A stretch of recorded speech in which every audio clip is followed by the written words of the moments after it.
মা অকণমান ৰখিব দেই, মই ফেনখন বন্ধ কৰি দিছোঁ, মানে ঘৰটো সাৰি লওঁ। মানুহ গৰমত থাকিব পৰা নাই, তই আকৌ ফেন বন্ধ কৰিব আহিছ? কিয়নো তেনেকৈ কৈছে মা? মই জানো আকৌ নিদিম, ঘৰটো সাৰি লওঁ। ফেনখন জ্বলি থাকিলে জাবৰবোৰ উৰি যায় কাৰণেহে। হ'ব হ'ব, তই মোক শিকাব নালাগে। সোনকালে সোনকালে কামখিনি কৰ আৰু মোৰ ফেনখন চলাই পেলাই থৈ যা। উফ, ইমান গৰম, থাকিব পৰা নাই। হ'বই আৰু এতিয়া মা, কামখিনি হোৱাই পেলাই মোক ভৰিকেইখন মালিচ কৰি দিবি। ঠিক আছে বাৰু মা। নিধি, মোৰ অফিচ দেৰি হৈছে, ভাতকেইটা দি লৈ আহিছোঁ। অঁ ঠিক আছে ব'লা। এইটো হৈছে বিমলাৰ পুতেক ৰাকেশ। ৰাকেশ বিমলাৰ ডাঙৰ পুত্ৰ আৰু বিমলাৰ এজনী জীয়েকো আছিল। তাইৰ নাম আছিল ৰিচা। ৰিচা এখন ধনী ঘৰলৈ বিয়া হৈ গৈছিল। বিমলাই নিজৰ জীয়েকক বহুত ভাল পাইছিল, কিন্তু বোৱাৰীয়েকক দেখিব নোৱাৰিছিল। বিমলা বাইদেউ, অঁ কচোন, ক'ত আছিলেনো? ইমান দিনৰ মূৰত দেখিলোঁ। কি কবি আৰু, বুঢ়ী হৈছোঁ যেতিয়া আৰু কঁকালে একেবাৰে কাম নকৰা হৈ গৈছে। 60-70 বছৰ বয়স হ'ল আহি। আৰু বোৱাৰীজনী কেনেকুৱা? ভালেই বুলি শুনিছোঁ বাৰু আমি। ইছ, ক'তনো ভাল, কাম কৰিবই নোখোজে। হয় নেকি? আমি আকৌ বৰ ভাল বুলি শুনিছিলোঁ। আমি আকৌ এনেকুৱা কাম কৰিবলৈ পালে একো যেনেই নালাগে, সিহঁতে আঁতৰতে কাম দেখিলে 3 জাপ মাৰে। অঁ এনেকুৱাহে নেকি? আমি আকৌ ভাল বুলিহে শুনিছিলোঁ কিন্তু দেই। ল'ৰাটো অফিচ যোৱাৰ সময়তো একোটা খাই যাব নাপায়, দেৰি দেৰিকৈ উঠে। বহুত বেয়া দেখোন নহ'লে।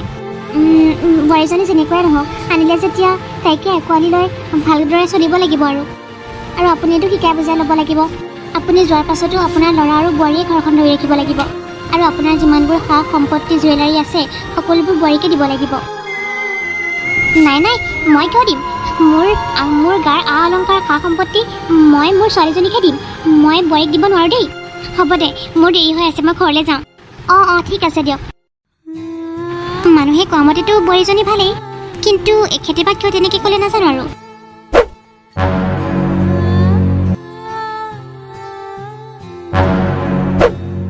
মা, মই আহিলোঁ। মাজনী, তই ভালে আছনে? আছোঁ দিয়া আৰু মা। আইঅ, মোৰ ছোৱালীজনী ইমান কমজোৰ হৈ গৈছে। মাজনী, শহুৰৰ ঘৰত ভালদৰে আলপৈচান নধৰে নেকি তোক? কিনো কম মা, শহুৰৰ ঘৰখন জানো যিমানে যি নহওক আৰু মাৰ ঘৰখনৰ দৰে হ'ব পাৰে? আইঅ, মোৰ ছোৱালীজনী বহুত কষ্ট পাইছে ন? মোৰ কথা বাদ দিয়া মা, তোমাৰ কথা কোৱা। তোমাৰ ভালনে? আছোঁ আৰু দে নমৰাকে জীয়াই। কি হ'ল মা?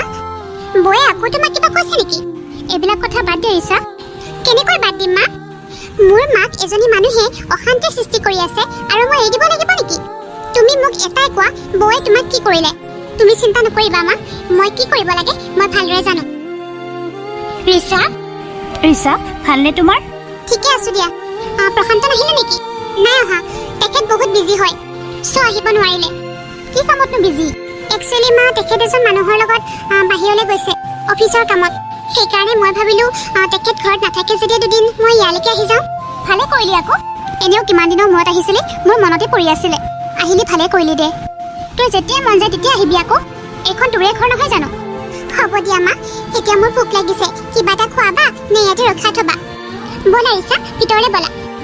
আৰু তুমি কি খাবা কোৱাচোন? তুমি যি খোৱা মই তাকেই বনাই দিম। বৌ, মোৰ পোলাও খাব মন গৈছে। ঠিক আছে দিয়া ৰিচা, মই বনাই দিম। মা, অঁ কি হ'ল? মই অলপ বজাৰৰ পৰা আহোঁ। ভণ্টিও আহিছে, তাতে বহুত কিবা কিবি বস্তু নোহোৱা হৈ আছে ঘৰত। ঠিক আছে যা নহ'লে। ঠিক আছে দিয়ক, নহ'লে মই যাওঁ।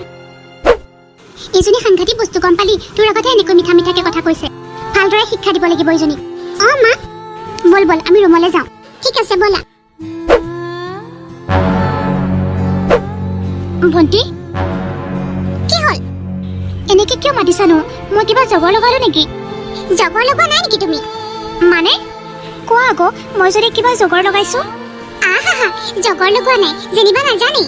কিয়নো কথাবোৰ ৰকাই পকাই কৈ আছা? চিধা চিধিকৈ কৈ দিয়া না। কুৰ্তি পিন্ধিবলৈ অধিকাৰ তোমাক কোনে দিলে? মানে কি বুজা নাই নেকি? তুমি এইখন ঘৰৰ বোৱাৰীহে, তুমি কুৰ্তি কিয় পিন্ধিবা? কুৰ্তিটো পিন্ধিছোঁ, ইয়াতনো কি বেয়াটো আছে? আৰু এখেতে পিন্ধিবলৈ কৈছে ইমান গৰমত সেইবোৰ পিন্ধি নাথাকিবা, কিবা এটা কমফৰ্টেবল পিন্ধিবা। আৰু মই দেখোন সদায় চাদৰ মেখেলাই পিন্ধোঁ, আৰু ইমান গৰমত কাম কৰিবলৈ অসুবিধা পাই আছিলোঁ, সেইকাৰণেহে পিন্ধিলোঁ। আৰু মোৰ বাৰ্থডেত এইযোৰ কাপোৰ মোক এখেতে গিফ্ট কৰিছিলে, সেইকাৰণে মোৰ পিন্ধিব মন গ'ল। আৰে কিয় ইমান চিঞৰি আছ তহঁতে? বোৱাৰী, ইয়াক কি পিন্ধিছ তই? মই তেতিয়াৰ পৰা এইটো কথাকে বুজাব বিচাৰি আছোঁ মা, কিন্তু মেডামে মোৰ ওপৰতে কথা শুনাই আছে। মইহে বোলে ভুল ক'লো। কাজিয়া কৰি আছে মোৰ লগত সমানে সমানে তৰ্ক কৰিছে মা। ৰিচা, মই তোমাৰ লগত একো কাজিয়া কৰা নাই। মই এইটোহে ক'ব বিচাৰি আছিলোঁ, কুৰ্তিটো পিন্ধাতনো কি বেয়া হ'ল? আৰু আজিকালি দেখোন সকলোৱে পিন্ধে। কাৰ ঘৰত কোনে কি পিন্ধিছে সেইবোৰ মই চাই থাকিবলৈ যোৱা নাই, আৰু মোক ক'বও নালাগে। যাৰ ঘৰত যি চলে চলি থাকক, কিন্তু মোৰ ঘৰত এইবোৰ নচলিব। আৰু পিন্ধিছে তাকো দুপাট্টা নোলোৱাকে। নচলিব দেই এইবোৰ, খুলি পেলা। হ'ব দিয়ক মা, খুলি পেলাম। আৰু মোৰ ছোৱালী পিন্ধিছে বুলি পিন্ধিছ নেকি তই? তাই মোৰ ছোৱালী আৰু তই মোৰ বোৱাৰী। গতিকে মই তোক যি কওঁ তই সেইটোৱে পিন্ধিব লাগিব। এইজনে কি কৰি থাকে নাজানো আৰু। ৰাতিপুৱাৰ পৰা চাহ অকণমান খোৱা নাই, চাহ অকণমান দিব পাৰে নে নোৱাৰে বাৰু? অনবৰতে ৰুমটোতে সোমাই থাকে। ইমান কামৰ বাহানা। দুখীয়া পিকু সুগৰৰ এইজনী ৰাকেশে কি পচন্দ কৰিলে সিহে জানে। কিমান ক'লো এইজনীক আনিব নালাগে বুলি, কথাই নুশুনিলে। মাক সৰু হ'ল সেইজনীহে ডাঙৰ হ'ল তাৰ কাৰণে। মা, মোক মাতিছিলে। কিয়? তই ক'লা নেকি? তই নুশুনা নেকি মাতিলে? কি কৰি আছিলি কচোন তই? মা, মই ভাতকেইটা বনাই মই অকণমান পঢ়িব গৈছিলোঁ। তই এতিয়া পঢ়ি ফুলাবি নেকি? হা, এতিয়া বোৱাৰী হ'লি, এতিয়া পঢ়িব নালাগে তই। বোৱাৰী হ'লে কি পঢ়িব নাপায় নেকি মা? ৰাকেশে চাকৰি কৰে, তই কৰিনো কি কৰিবি? একো দৰকাৰ নাই। পঢ়িব নালাগে, ঘৰৰ কাম বন কৰ। আৰে তই যদি পঢ়ি শুনি চাকৰি কৰ তেতিয়াহ'লে ঘৰৰ কাম বন কোনে কৰিব? মা, মই মানে ঘৰৰ কাম বন কৰিবলৈহে আহিলোঁ। বাৰু ঠিকে আছে, কাম বনৰ মাজতেতো মই পঢ়িবও লাগিব। মোৰ কিবা এটা লক্ষ্য আছে নিজেই কৰাৰ। সকলোৰে থাকেই দিয়কচোন নিজে কিবা এটা কৰাৰ হেঁপাহ এটা। আপুনি তেনেকৈ কোৱাৰ কাৰণে মোৰ বহুত বেয়া লাগিছে মা। হ'ব, তোৰ বেয়া লাগিব নালাগে নহয়। এতিয়া পঢ়িব নালাগে। যা, মোৰ কাৰণে চাহ একাপ আন। আৰু বাথৰুমতে মই অলপ কাপোৰ থৈ আহিছোঁ, সেইখিনি ধুগৈ। হ'ব দিয়ক বাৰু মা। আগতেতো পঢ়িব শুনিব নাপাইছিলি পঢ়িবলৈ। অঁ, এতিয়া মানে মোৰ ল'ৰাৰ পইচাৰ ওপৰত তাই পঢ়িবলৈ আহিছে। ঘৰকেইটা সোনকালে সাৰি লওঁ। আকৌ ভণ্টিৰ মন পচন্দৰ বস্তু বনাই নিদিলে মায়ে তাকেই ক'ব। মাৰনো কি আৰু, দিনটো কাম কৰি থাকিলেও ইমান ভাল নাপায় মোক। পিজ্জাবোৰ কিন্তু ধুনীয়া বনাইছে ন মা? ধুনীয়া বনাইছে। মা, মোকো কিবা এটা খাব দিব লাগিছিল নেকি? ৰাতিপুৱাৰ পৰা দেখোন একোৱে খোৱা নাই। তোৰ আকৌ তাইলেহে চিন্তা লাগিলে। নহয় মা, মোক কথাটো কৈছোঁ আৰু। পাকঘৰত চাগে বনাই কিমান খাই থাকে ঠিক নাই। নোখোৱাকৈ ইমান সুস্থ হৈ ঘূৰি ফুৰিব পাৰিছে নেকি? সেইটো হয় বাৰু। পিছে মা ৰচোন, তই কালিলৈ নগ'লে নহয়নে? নহয় মা, কালি যাবই লাগিব। মানে এখেত আহিব যে। ইমান দিনৰ মূৰত আহিছ, মাৰ ঘৰলৈ আহিব মনে নাযায় ন? আহিম দিয়া মা, মই যাওঁ দিয়া। ভাবিছিলোঁ কেইদিনমান থাকিবি, তই আকৌ আজিহে যাবলৈ পালি। এইযোৰ সোণৰ খাৰু ল, এইযোৰ তই লৈ ল। মই নিবিচাৰোঁ যে মই যোৱাৰ পাছত মোৰ বস্তুবোৰ বোৱাৰীজনী হাত কৰি লোৱাটো। নিদিবা মা, বকনো কিয় দিবা? তোমাৰ একো নোহোৱালৈকেতো তুমি পিন্ধা। নাই, এই বুঢ়া বয়সতনো মই ক'ত পিন্ধিম? এইবোৰ পিন্ধাৰ মোৰ কোনো চখ নাই দেই। তই পিন্ধ, তই ধুনীয়াকৈ ৰখা এইখিনি। আৰু গৈ পেলাই নাপাহৰিবি, ইমান দিনৰ মূৰত আহিছ, সপ্তাহটোতে এবাৰ বা দুবাৰ আহিবিচোন। লাহে লাহে মোৰ সকলোবোৰ গহনা আৰু পেঞ্চনো তোৰ নামত কৰি দিম। মই তাইক একোৱে নিদিওঁ, মই মোৰ ছোৱালীজনীকহে দিম। অ' মা, তুমি ইমান ভাল। মাক আৰু জীয়েকে পাতি থকা কথাখিনি নিধিয়ে শুনিছিল, আৰু কথাখিনি শুনি তাই বৰ দুখ পাইছিল। মই সদায় এজনী ভাল বোৱাৰী হ'বলৈ কিমান চেষ্টা কৰিছোঁ। লাগিলে দিনটো একোৱেই নাখাওঁ, মায়ে পাছা সকলোবোৰ কামেই কৰোঁ, কিন্তু তথাপি মই মাক সুখী কৰিব নোৱাৰিলোঁ। নালাগে, মোক মাৰ একোৱেই নালাগে, কিন্তু মাৰ অন্তৰত মোৰ কাৰণে যে অকণমানো ঠাই নাই, সেইকাৰণেহে মোৰ বহুত বেয়া লাগিছে। তই ইয়াত কি কৰি আছ মানে? হা মা, ছোৱালীজনী যে যাবগৈ ওলাইছে, ভাতকেইটা খাই যাব লাগে নে নালাগে তই জাননে নাই? হ'ব মা, মই বনাই দিম। কি হ'ব মা? সোনকালে বনা।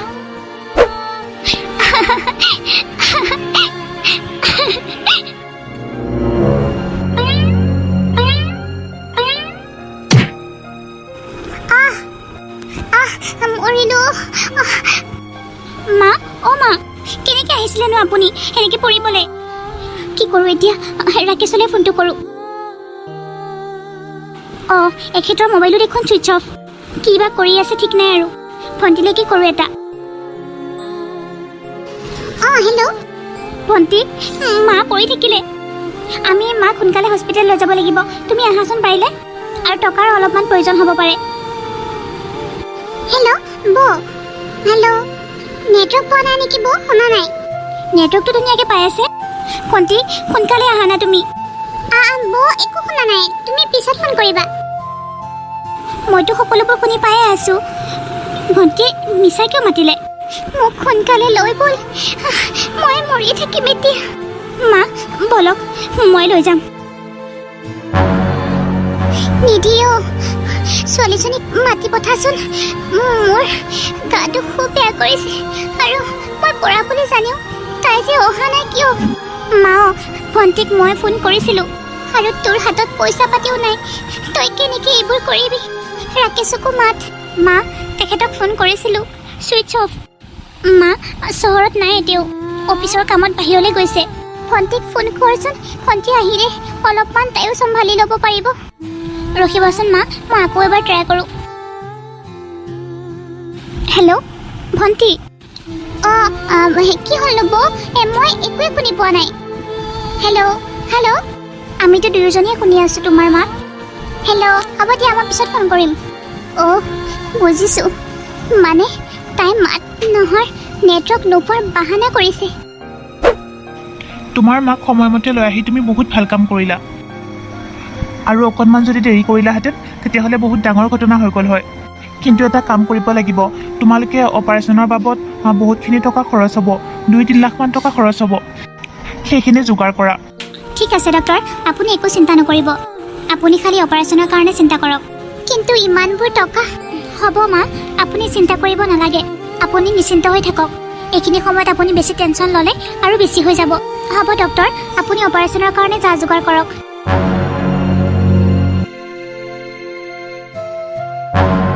তুমি কিন্তু তোমাৰ মাক বহুত ভাল সময় এটা নিলা, সেইকাৰণেহে বহুত ভাল হ'ল।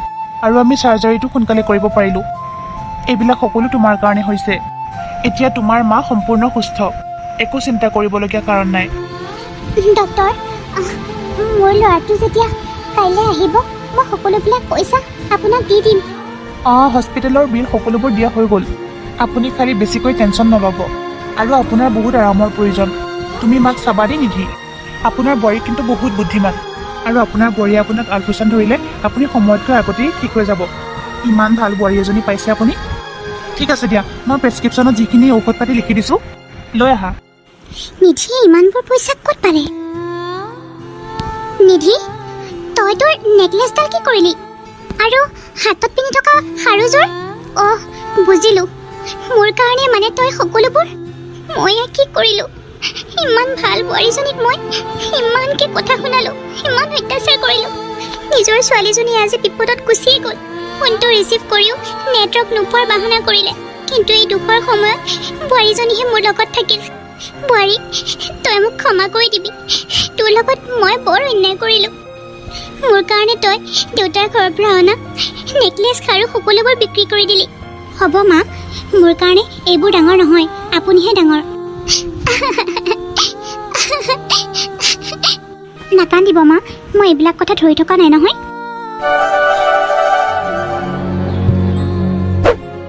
বিমলা বাইদেউ, তই বচোন। আপোনাৰ বোৱাৰী ক'ত গ'ল? আছে। নিধি, নিধি, কি হ'লনো? বোৱাৰীক কিয় লাগে? তাই কিবা জগৰ লগাইছে নেকি? লগাইছে। আমাৰ গোটেই গাঁওখনকে লগাইছে। গোটেই গাঁওখনকে জগৰ লগাইছে মানে? নিধিয়ে আমাৰ গাঁওখনলৈ গৌৰৱ কঢ়িয়াই আনিছে। মানে তাই APSCত অসমৰ ভিতৰতে 2য় স্থান পাইছে। কি? বাইদেউ, আমাৰ বহুত ভাল লাগিছে। আমি ভবাই নাছিলো আমাৰ গাঁওখনলৈও যে এনেকুৱা এটা সুনাম কঢ়িয়াই আনিব কোনোবাই। পাৰ্টি লাগিব দেই আমাক। খুৰাদেউ, নিধি, কংগ্ৰেচুলেশ্যন। থেংক ইউ খুৰা। মই অলপ আগতে খবৰটো পালোঁ, মানে এখেতে কল কৰিছিলে। তুমি যে এজনী বোৱাৰী হৈও গোটেই ঘৰৰ দায়িত্ব লৈও ইমান ধুনীয়াকৈ যে গাঁওখনলৈ সুনাম কঢ়িয়াই আনিছা, তাৰ কাৰণে বহুত ভাল লাগিছে। হয় আকৌ, তাইক মই পঢ়িবই দিয়া নাছিলোঁ, অনবৰতে কামকে কৰোৱাই থাকিছিলোঁ। আৰু তাই মনে বিচৰা মতে মই একোৱে কৰিব নিদিছিলোঁ।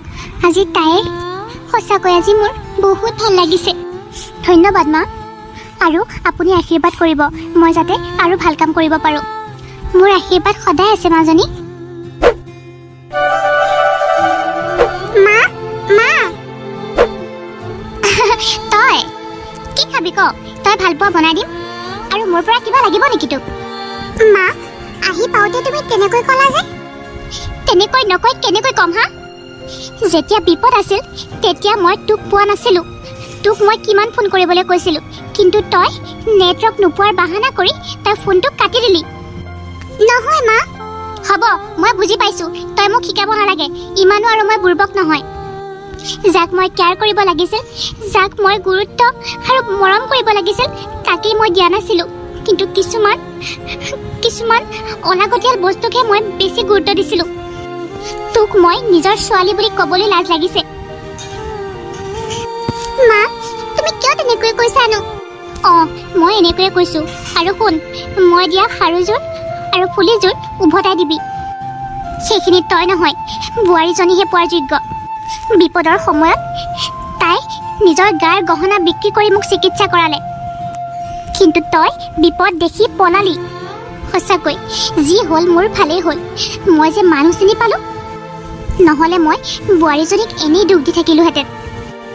এনেকৈ নক'বাচোন মা, প্লিজ। মোক 10,000 টকা এটাৰ প্ৰয়োজন হৈছে। মোৰ ওচৰত নাই 10,000 টকা। ক'ৰ পৰা লগৈ। এতিয়া যা মোৰ চকুৰ আগৰ পৰা। মা, যা বুলি কৈছো নহয়।